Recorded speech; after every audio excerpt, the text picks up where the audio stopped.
Coach Deshaun Baker, he's the best kicker in the country.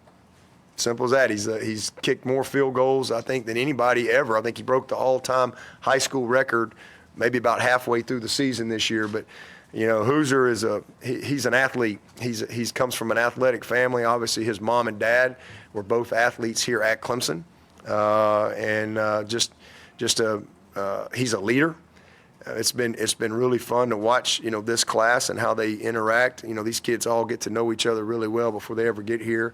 And he's a guy that's a leader in this group. And so obviously that's a position that we've got to, get better and have some competition. And he's definitely going to bring that. And he's a mid-year, so he'll be here as well. And he'll be down at the bowl game with us. And, there'll be some more walk-on guys that we will add as we go through, now and between now and when we get started. But this Chase Bird kid from Greer who played for Will Young, Coach Watson's uncle, he's here as well, already practicing. He's a mid-year. Usually that's rare that kind of happens. But another talented kid, had some smaller opportunities to go play, and he wanted to kind of come and chase his dream here at Clemson, and we're glad to have him. So, again, got a talented team returning next year on both sides of the ball, but this is going to be a great addition to that team, and the 15 mid-years, again, will make it,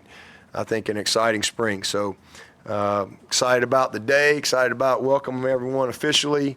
Again, can't wait to get started with them, and grad brunch today to celebrate those grads and celebrating the new Tigers coming in. It's kind of, a little bit of both sides of it today. So it's a great time to be a Tiger, and from a bowl standpoint, we finished our bowl prep yesterday afternoon. The guys are off here for a couple of days, and we'll start back on Christmas Eve. Will be like a Monday practice for us, and we'll have a normal work week down there. So it's been a really good, however long we've been going, week plus, whatever it is. We've had a lot going on between recruiting and finals and all that stuff, and new coaches, but really like where we are, and I know the guys are excited about getting down there and having a great competitive game against a really good Kentucky team. Any questions for Coach? Yeah, one of the questions about the lack of explosive plays over the past year or so has been, hey, Clemson needs more team speed. They need more speed at the playmaking position. Do you feel like you've addressed that with Wesco Moore, Eziamume? Yeah, I think we've addressed it with the guys here too. Probably the top two fastest guys on this team were Nate and Cole Turner. That's, we didn't have Cole Turner played a game and a half maybe. So he's been out all year. And, that was obviously a hit for us. And then we've just had some guys that have Antonio Williams has played 3.5 games. That's it. So that's probably the two best receivers we had coming into the season. And, both those guys are out. Well, Adam hit a little confidence wall there, but now he's kind of hitting his stride. You line those guys up and put a clock on them, you'll see that they can run. Adam Randall can run. So to insinuate that he can't, Stellato can run. Stelato's just never been available. This is the most available he's been, and he's still, a guy that's battled through some, he hasn't had an off season since he's been here. This kid had no camp. He literally got cleared, I think, Tuesday of the Duke game. And, he's just kind of played on instincts. He's had no spring practice. So hopefully we're over the hump with this kid. And, you see flashes of why he was a top receiver in the country. The kid's just not had much opportunity. So hopefully he'll have an off season. We're really excited about him. That guy can run. Stellato can run. Adam can run. Cole can fly. Antonio can run. Tyler Brown can fly. He is big-time track speed. So I think we already have that on the roster. Ronan Hannafin can fly. He is a fast kid. So we've got to, it's got to show up on game day, and that's a combination of development and all that stuff that we got to get done, and guys staying available. But absolutely, to add into what we've got, Tink is a guy that can run as well. We got a good group, but these two coming in, Wesco and TJ, they bring big playability. They're long. They got, again, ball hawking skills. They make acrobatic catches. They both do great things after the catch. TJ is a really big-bodied kid that's just a great finisher on the ball with a lot of collision balance. And then Wesco he's not quite as he's long and rangy. He's still physical. That's why I'm glad he's coming mid-year, because we need to add a little bit of weight on him between now and August, and we will. But, man, that kid plays strong. He's a finisher. He's an excellent runner with the ball for a big guy to be able to, maneuver and change direction like he does, with break points. I mean, he's again, these are 2 top 10 guys in the country. So, we're excited about it. And, again, you throw in what you saw last year from Tyler Brown. This kid's a freshman All-American. He can absolutely fly. Tyler did an awesome job with him. This kid, wasn't a very highly recruited guy. He makes freshman All-American, and he took advantage of his opportunity. So I think our speed is in a good spot. And not just that, but at tight end, Cade can really, really run, and you're starting to see him settle in. I think he'll be even better next year at accentuating that part of his game. And, so overall, that'll lead to some more explosives like we want. Do Wesco and Moore remind you of any of the receivers who've come through during your time? I mean, yeah, but I don't want to label any of those guys. I mean, I just think they're just long, hard to cover one-on-one type of guys, and they've got a lot of natural instincts to them, got just natural ball skills, just very polished guys at this stage. I mean, that's why they're ranked so high, and these guys have made a ton of plays, and they'll show up the day they get here expecting to be great, and that's the mindset that they bring, and excited about jumping them in the group. It's going to be a good group. We got 10 guys. We got 10 guys on at receiver. It was a position that had we lost another guy, we might have considered the portal, and we evaluated some guys, but we love the guys we have, and so it's going to be fun. We got 10 guys, man, and we think all 10 can play. Again, they're all at different spots, with the 2 freshmen coming in, but it's going to be a really competitive spring. You mentioned on the offensive line, John Williams and another person who's moving on. So Trent Howard, Brian Tucker, those guys that you figured out. Trent's back. Trent's going to be back, and that's huge for us because that we hadn't lost a game since Trent started. He's played a lot of football for us now. He's a very experienced player, and to know that he's a guy that gives us 7 starters. Trent can play both guards, just like you saw in the last game. I mean, he played left guard and right guard, and he's got really good length, and he's a guy too that's battled through some injuries and some things, and so I think he'll really attack this offseason. But 7 guys that have started for us and won for us. It's been a while since we've had that. And then again, Linthicum is going to have an opportunity. Trent's going to have a chance to compete at center. So Linthicum, Trent, Harris will be a guy. All those guys, we'll see how it all shakes out. Linthicum will run out there first. He's kind of been in that spot, and we'll see how it goes. But we're really excited about him. So we just got some guys that can give us some, guys inside that can play 3 positions, and then we got some guys at tackle that can play 4 positions.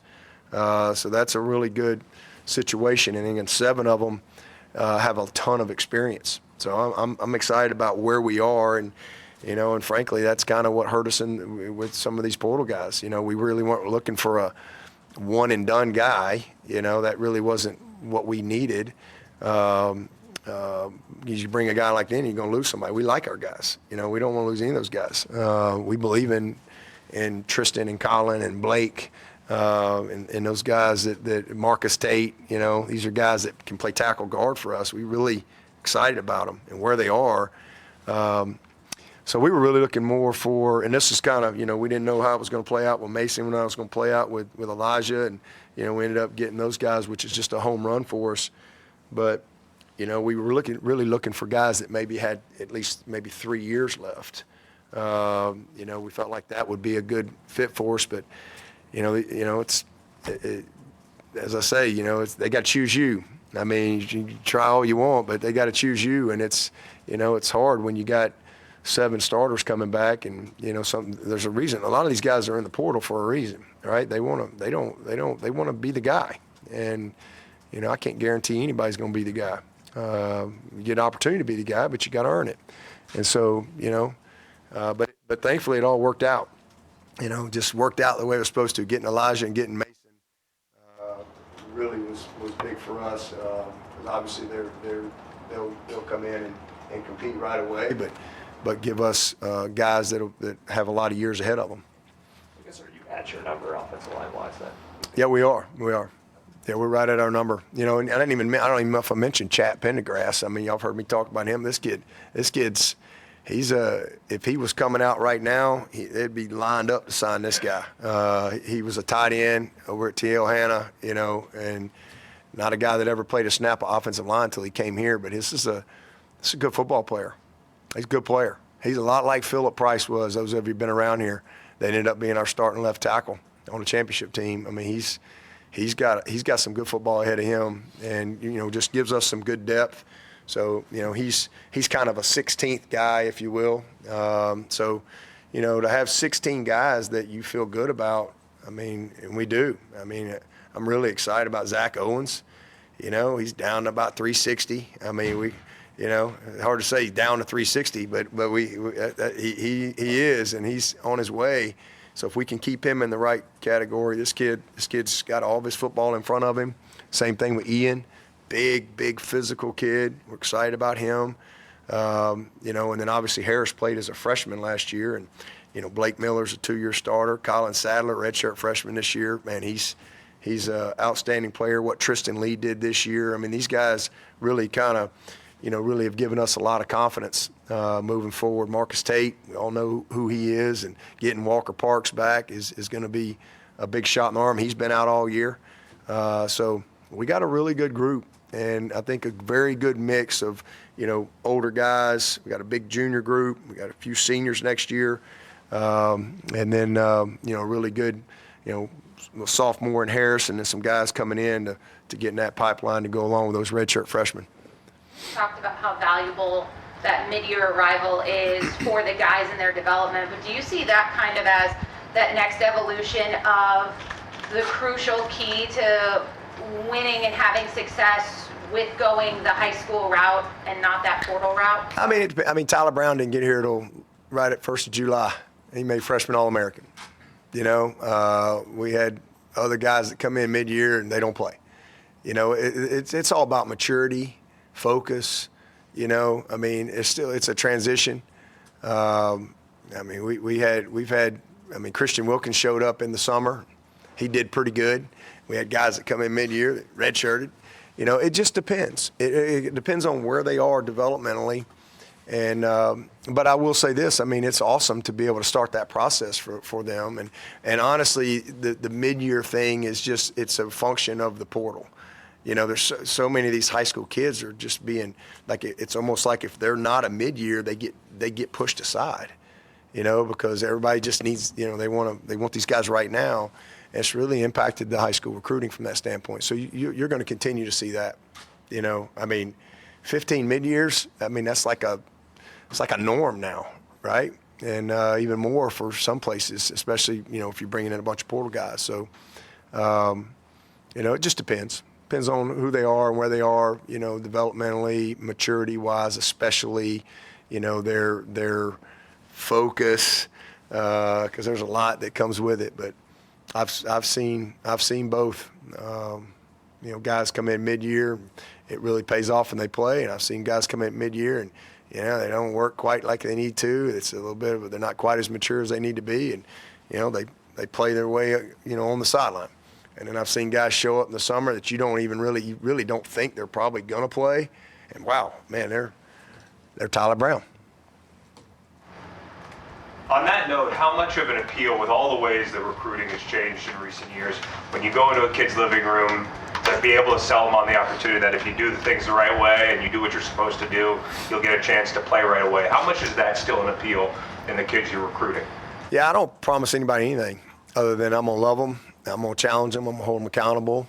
We're going to give them all the resources they need to be successful. We're going to value their education and make sure that they understand what the priorities in our program are. And we're going to graduate them. We're committed to that. It just came out a couple of days ago. I think we got the highest graduation success rate in college football the last 19 years or so. So we don't just talk that. This is who we are. This place is hard. You don't go to class here, you don't play. And, I'm serious about that. And we always have been. And all you got to do is look at the track record, what we've done academically to back that up. So we're very transparent. We're very transparent. They got to do the work. I can't promise anybody anything. God may take football away from them. I don't know what their future is. I do know this, though. This is a place that's going to equip you, as a man. You got to do your part. Can't do it for you. You got to plug in, you got to buy in, and you got to go to work. But we promise everybody gets the opportunity. All you got to do is look at. I've started freshmen at every position. Everywhere. I've started freshman quarterbacks, running backs, tight ends, linemen, receivers, linebackers, D linemen, corners, safeties. We've had freshmen start at every single position in my career here. I've had walk-ons start. I remember the redshirt freshman Hunter Renfro, and we had signed Dion and Ray, and every time I'd meet with y'all, I'm talking about y'all better figure out this Hunter Renfro. And y'all all looking at me, like I'm crazy, because y'all want to talk about the 5-star receivers that just got here. We're gonna play the guy that deserves it, and the guy that deserves it and earns it is what we see in practice. It's not what, unfortunately, what social media says or what the media may perceive based on what they've seen in high school. It's what we do every day. We want to win. Trust me. So it doesn't matter. You beat out an older. We've had freshmen beat out veteran quarterbacks. We've had it all. We've had freshman D linemen beat out veteran D linemen. We've had it all across the board. So ultimately, that's just the game of football. It's competitive, and but what we promise them is you got an opportunity to come in and compete. We'll evaluate where you are. You got to trust us to do our job. And some guys show up and, man, no assembly required, right? Like, boom, just get them right out of the box. Boom, here you go. Some guys, it's all in the box. Just takes a while. You got to put it all together.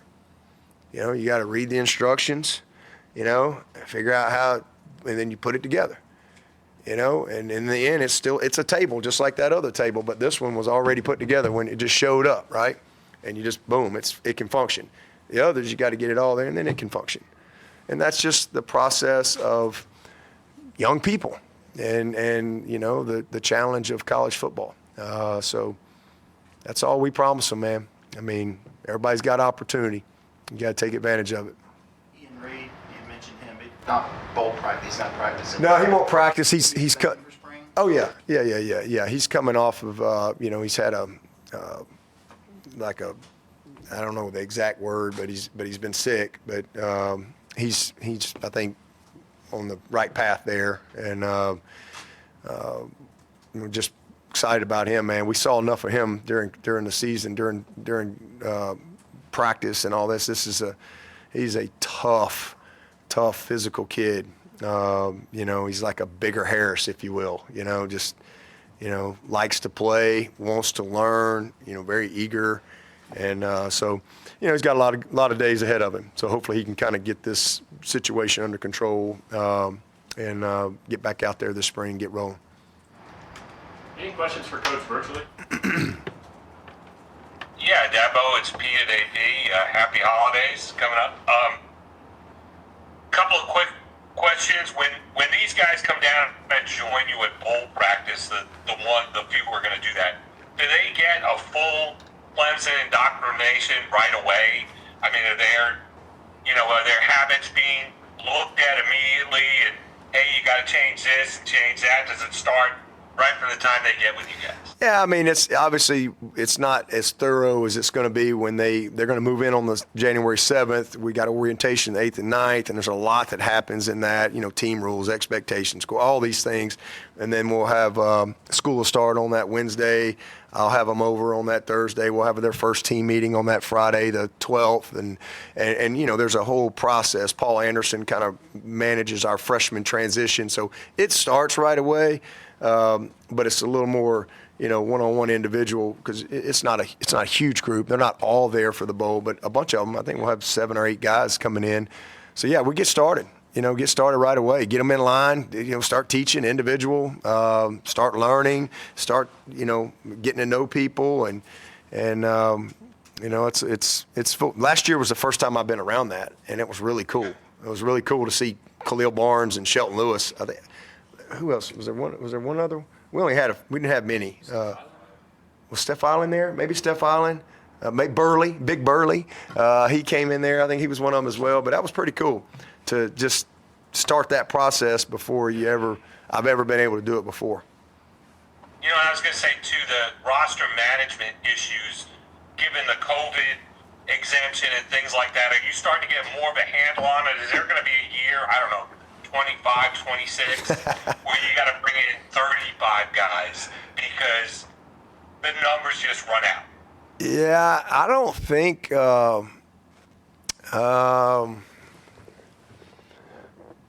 think we really have any COVID guys this year. Actually, last year we had Maskell, and we had Maskell, we had Putnam. He was 5th year, but it was 5 years of playing. It was Maskell, Putnam, and XT. Maybe JP. I think he played as a freshman.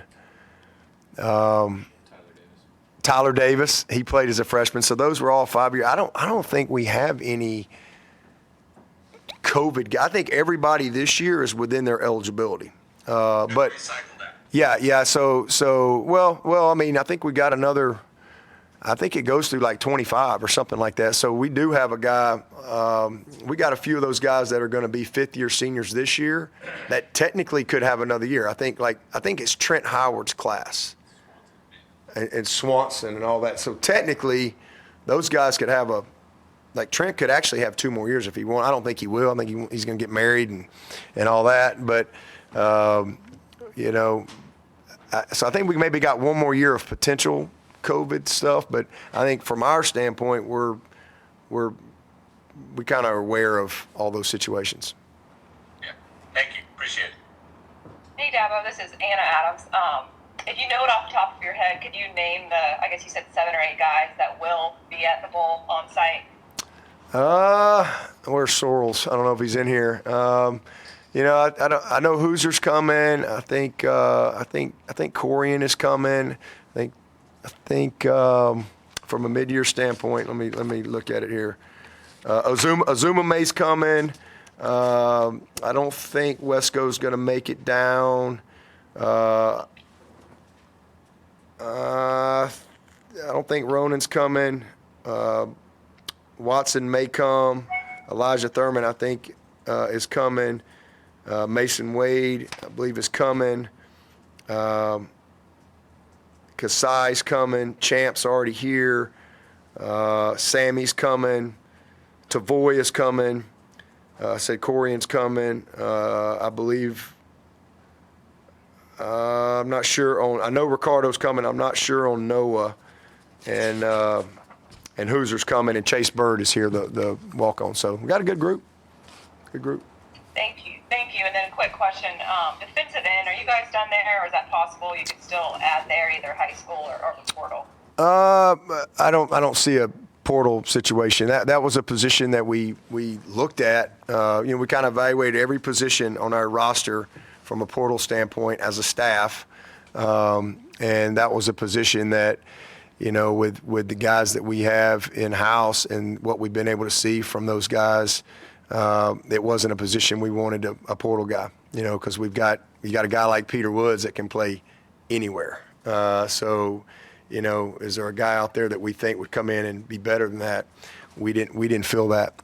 So we focused on the high school kid, and so we'll see. If anything transpires there, but not looking for a portal guy there right now. Now again, what is this? This is December the 20th. So there's another portal window, the first week of January, and then there's another portal window in the spring. So we got a long way to go till the season. So, and again, if you have guys we haven't had guys leave in the spring. We had Malcolm, who went to Virginia as a graduate, and Greg, last year just decided to move on from football, and that's it. The last 2 years, we've only had 2 guys. So, if you get a group of guys that aren't with you in the spring, there's no high school kids to get in May, so you have to sign whatever you can get in the portal. So that's just where we are today. If something changes, then you have to respond to that, but you have to base it on where you are. I'm committed to the kids on this roster, and we really believe in our roster.